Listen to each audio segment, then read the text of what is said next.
Գյուրջյան Կասկադ 60 ամիս փուլային վճարում բազմաթիվ առավելություններ։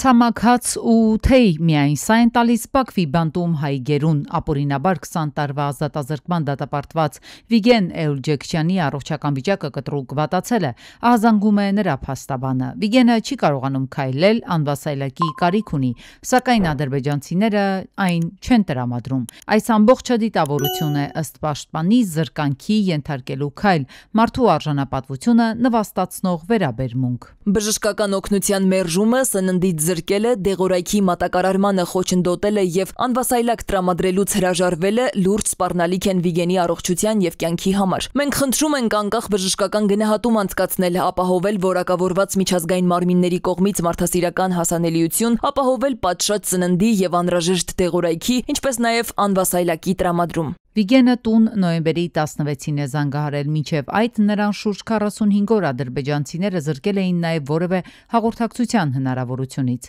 Ընդ որում, հեռախոսազանգերի սահմանափակումներն անցնող 5 տարիների ընթացքում Էուլջեքչյանին առնվազն 2 անգամ ստիպել են դիմել ծայրահեղ քայլի, հացադուլ հայտարարելու։ 2023-ին կնոջ հետ արաբերեն խոսելու արգելքի այս տարվա մայիսին դարձյալ առհասարակ նրան զանգելու համար։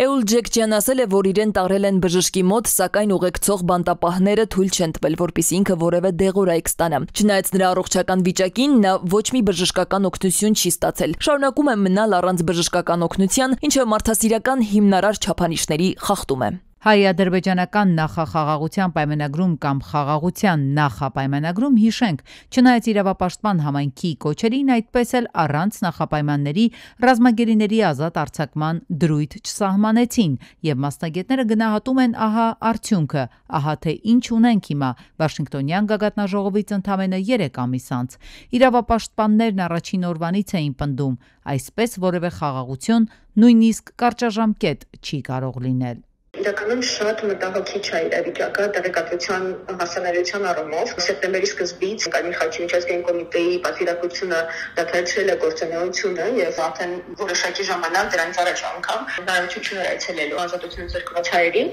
Ուստի տեղեկությունները ստանում են կծկտուր ու միայն դեպքում, երբ որ ընտանիքների հետ են շփվում կամ ասենք դատավարության ժամանակ Ադրբեջանի լրատվամիջոցների կողմից ինչ որ լուսաբանման հաշվին։ Որոշ դեսպանների կարող էին այցելել բացակայության պայմաններում շատ լուրջ կասկածներ կա եւ մտահոգություններ դրանց առողջության, իրավունքների ապահովման եւ վերաբերմունքի առումով։ Չնայած պաշտոնական Երևանի պնդումներին, որ թեև խաղաղության փաստաթղթում ռազմագերիների խնդրին անդրադարձ չկա, այնուամենայնիվ նրանց ազատազրկման հարցը հայ-ադրբեջանական բոլոր շփումներում օրակարգային է։ Բացի այդ, մշտապես նաեւ միջազգային գործընկերների ուշադրության կենտրոնում են այն պահում։ Ընդդիմադիր падգամավորն արձանագրում է, հենց միջազգային դերակատարներն այս խնդիրը պերմանենտ անտեսում են։ Հայաստանի ու Ադրբեջանի միջև խաղաղության փորձերը գովաբանող միջազգային կառույցներն ու երկրները շարունակում են անտեսել Բաքվի բանտերում գտնվող գերիների խնդիրը, առաջին պլան մղելով միայն սեփական, աշխարհաքաղաքական եւ տնտեսական շահերը։ Եվ վերջաբանի փոխարեն Լինդայի Վիգենի կնոջ գրառումն է։ Պատկերացրեք, իմ ամուսինը հիմա անվասայլակի կարիք ունի։ Բառերս վերջանում են։ Ես այլևս չեմ կարողանում կանգնել։ Ինձ համար ամեն ինչ ավարտվեց։ Զենքի սպառնալիքով էր նոյեմբերի 17-ին տղամարդը մտել մայրաքաղաքում շինարարների 25 հասցեում գործող բանկերից մեկի մասնաճյուղը։ Աշխատակցիներ սպառնացել, վեցրել 1 միլիոն դրամից ավելի գումար ու դիմել փախուստի։ Միայն բանկի մասնաճյուղում թողել էր, եթե փողերես չտա 20 վայրկյանում կտրաքացնեմ գրության պաստառը։ Գումարի չափը 1 միլիոնը անցնում է իմ տեղեկություններով։ Ու մինչև դեպքի վայրում իրավապահներն ուսումնասիրում էին տարածքը, տղամարդը, ով մայրաքաղաքի Բաշինջաղյան փողոցի 32-ամյա բնակիչ Հովհաննեսն է, Բաղդատաշենի անցակետով հասցնում է լքել Հայաստանը։ Իրավապահներն են պարզել ձեռնարկած հսկայածավալ օպերատիվ հետախուզական ու քննչական գործողությունների արդյունքում։ Իդեպ 32-ամյա Հովհաննեսը նախկինում եղել է մի քանի անգամ դատապարտված, այդ թվում գողության համար։ Դեպքի առթիվ էլ նախաձեռնվել է քրեական վարույթ խոշոր չափերով ավազակություն կատարելու հատկանիշներով։ Նախաքննություն է կատարվում։ Հայաստանում 2025-ի առաջին 10 ամիսների գնաճային պատկերը շարունակում է ձևավորել ոչ միատեսակ զարգացումներ, շեշտակի բարձրացումներով հատկապես պարենային շուկայում եւ համեմատաբար մեղմ փոփոխություններով այլ ոլորտներում։ Վիճակագրական կոմիտեն ամփոփիչ տվյալներ է ներկայացրել։ 2025-ի հոկտեմբերին 2024-ի սեպտեմբերի համեմատ հանրապետությունում արձանագրվել է սննդամթերքի եւ ոչ ալկոհոլային խմիչքի 5.6%, իսկ 2025-ի սեպտեմբերի համեմատ 0.7% գնաճ։ Հանրապետության դիտարկվող բնակավայրերում 2025 թվականի հոկտեմբերին սեպտեմբերի համեմատ սննդամթերքի եւ ոչ ալկոհոլային խմիչքի գներն աճել են 0.2-ից 1.6%-ով, այդ թվում համեմատաբար բարձր գնաճ գրանցվել է քաղաք Գեղեգնաձորում։ Մայրաքաղաքում սննդամթերքի եւ ոչ ալկոհոլային խմիչքի գներն աճել են 0.9%-ով։ Այս տվյալները ցույց են տալիս, որ ընդհանուր գնաճը պահպանվել է չափավոր տեմպով, սակայն նկատելի ազդեցություն է ունենում առօրյա ծախսերի վրա։ Ի դեպ, թանկացել են նաև սննդամթերքի այն տեսակները, որոնք առավել հաճախ են սպառվում քաղաքացիների կողմից։ 2025-ի հոկտեմբերին 2024-ի հոկտեմբերի համեմատ հանրապետությունում հացի գինն աճել է 3.5%-ով, հնդկացորենինը 3.7%-ով, այլուրինը 6%-ով, մակարոնեղենինը 8.2%-ով, ոլորինը 9.1%-ով։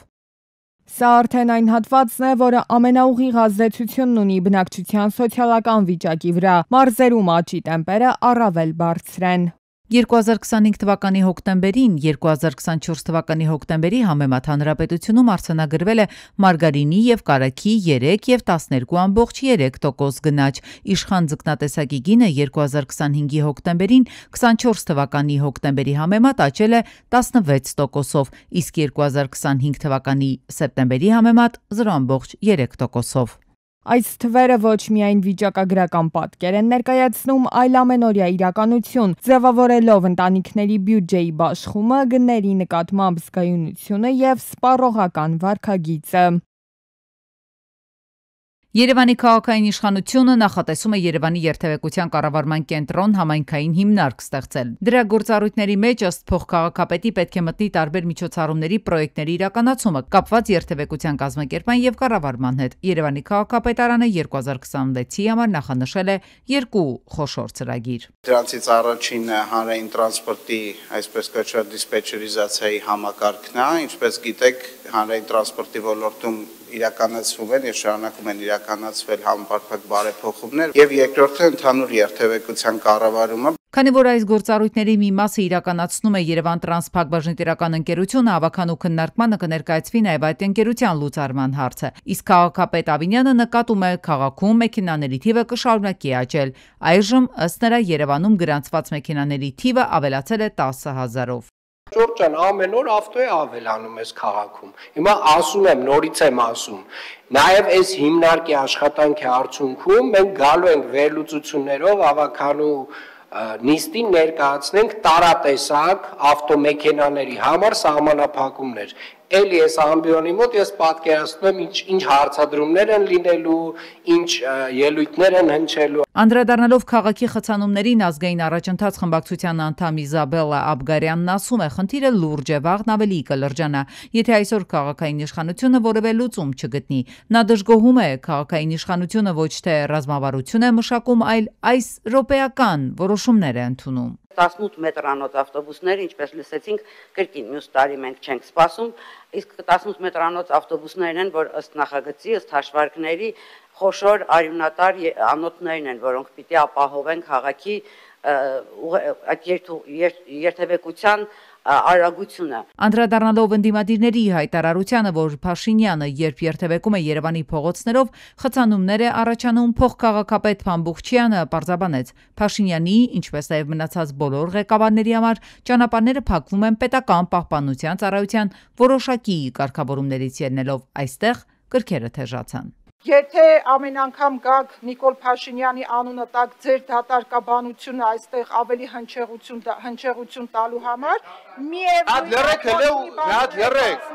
Բարոս Սուքյասյան, լրեք մի հատ։ Իմ համար դատարկաբանություն է։ Դու կարող եք գալիս տեղից ինչ-որ բաներ ասել, մի դատարկաբանություն եք, բա ինչ եք ասում։ Քաղաքապետ Ավինյանի խոսքով հաջորդ տարվա առաջին կիսամյակում 45 նոր տրոլեյբուսներ կհասնեն Երևան, ասաց, որ գնելու են 12 մետրանոց 45 տրոլեյբուս, ինչի կանխավճարը արդեն փոխանցել են։ Դրանք գից դուրս կգան հաջորդ տարի առաջին կիսամյակում, իսկ հաջորդիվ պլանավորում են ձեռք բերել 250 հատ 18 մետրանոց ավտոբուս։ Ազատության երկրորդ շենքի հարակից տարածքներում երկար տարիներ է հակասանիտարական վիճակ է։ Այստեղ չկա շաբաթ, որ դիտահորից կեղտ դուրս չգա ու տարածքում չտիրի գաշահոտություն։ Մի քանի մետր այն կողմ մանկապարտեզ ու խաղահրապարակ կա։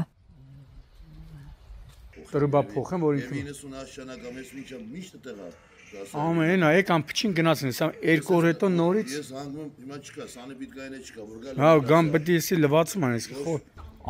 հարևանությամբ հիմա տեսնում եք, նաև կա խաղահրապարակ, երեխաների համար մանկապարտեզն է,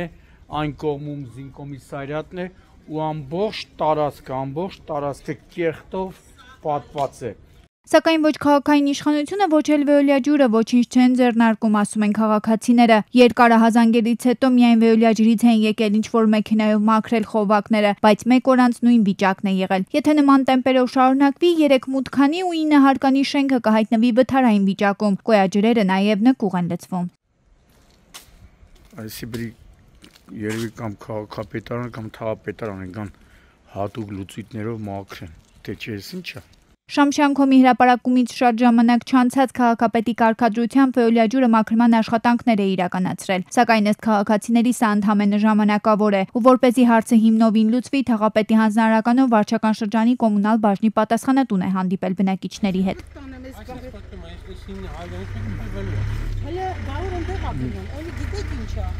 Իսկ իրականում դա նաև իմ կարծիքն է, պետք է այս հատվածում փոխվի ջրահեռացման այդ խողովակատարը, կոյուղու խողովակատարը, քանի որ այն կառուցվել է սովետական տարիներին, իսկ հիմա գիտեք, ինչքան շենք-շինություններ են ավելացել, հավանաբար եւ այդ կոյուղատարն է փչացել, արդեն ժամկետն անցել է, քիշել է 70 տարի գործել է, ինչպես նաեւ բազմաթիվ շենք-շինություններ, կառուցված շենք-շինությունների կոյուղատարերը միացել են այդ խողովակին, ինչն էլ չի բանանում, չէ, հավանաբար է դա էլի։ Հիմա այդ հատվածը միայն այս հատվածում միշտ լինում։ Հա, որ փոխեն ջրահորերի արանքում։